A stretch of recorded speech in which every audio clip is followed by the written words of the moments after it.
Welcome viewers, আশা করি সকলেই ভালো আছেন। তো আপনাদের দোয়ায় আমি অনেক ভালো আছি। তো ভিউয়ার্স, আজকে আপনাদের দেখানো হবে 3 বেডরুম একটি গ্রামের একতলা বাড়ির ডিজাইন।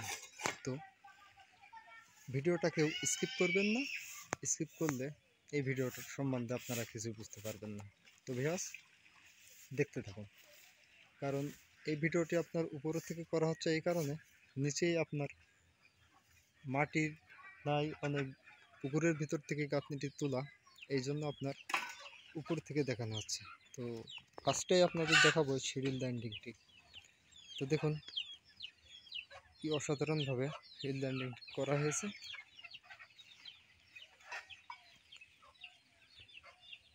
এই বাড়িটিতে আপনি পাবেন 3টা বেডরুম, একটি কিচেন, একটি টয়লেট এবং একটি ডাইনিং। তো ফার্স্টে আপনাদের দেখানো হবে এই রুমটি।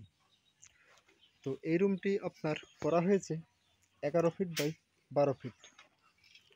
2টা রুম করা হয়েছে 11 ফিট বাই 12 ফিট এবং একটি রুম করা হয়েছে 12 ফিট বাই 14 ফিট।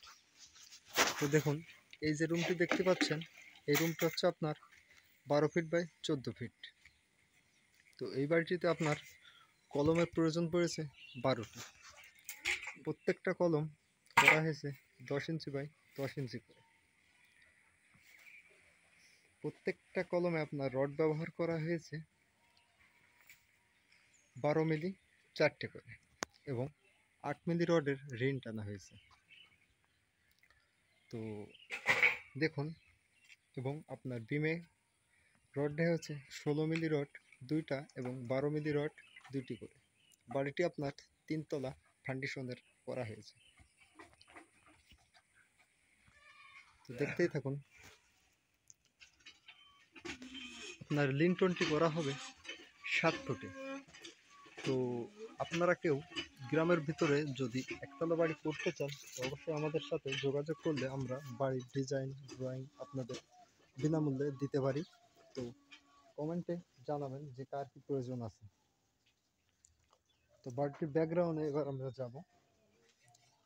তো আর একটা কথা না বললেই নয়, সেই কথাটা হচ্ছে যে যে সকল মিস্ত্রি ভাইয়েরা গাঁথনি করবেন, তো অবশ্যই আপনাদের গাঁথনি করার আগে এই যে কলমগুলো দেখতে পাচ্ছেন, কলমগুলো কুপিয়ে নিয়ে এতে সিমেন্ট দিয়ে নিতে হবে। সিমেন্ট দিয়ে নিলে আপনার কাজটি শক্ত এবং মজবুত হবে।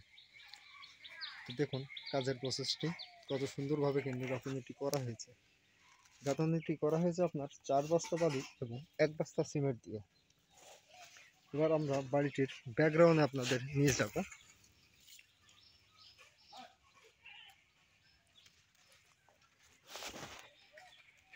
এই বাড়িটি কিন্তু করা হয়েছে আপনার, দেখতে পাচ্ছেন যে পাশেই কিন্তু পুকুর। এই দেখুন পুকুরটি। তো পুকুরের ভিতরে যারা বাড়ি করবেন তাদেরকে একটা জিনিস সবার আগে মাথায় রাখতে হবে যে আপনি নিচেই কিন্তু 10 ইঞ্চি 15 ইঞ্চি গাঁথনি দিলে আপনার পুকুরের উপরের গাঁথনিটি থাকবে না, ফেটে যাবে। আজ হোক কাল হোক আপনার ফেটে যাবে। কিন্তু আপনি যদি এই কায়দারে আপনি ঢালাই দিয়ে নেন, যে আপনার 5 ইঞ্চি করে আপনি ঢালাই দিবেন, রড পাতলা দেন, তাতে সমস্যা না। তবে এই কায়দারে যদি আপনি কাজটি করেন, তো কাজটি আপনাদের খুব সুন্দর, শক্ত এবং মজবুত হবে।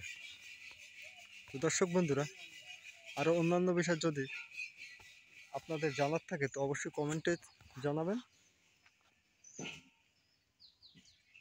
খুব অসাধারণ একটি বাড়ির ডিজাইন আপনাদের কিন্তু দেখানো হলো এবং প্রত্যেকটা জিনিস আপনাদের খুব সুন্দরভাবে বলে দেওয়া হলো। সবাই ভালো থাকুন।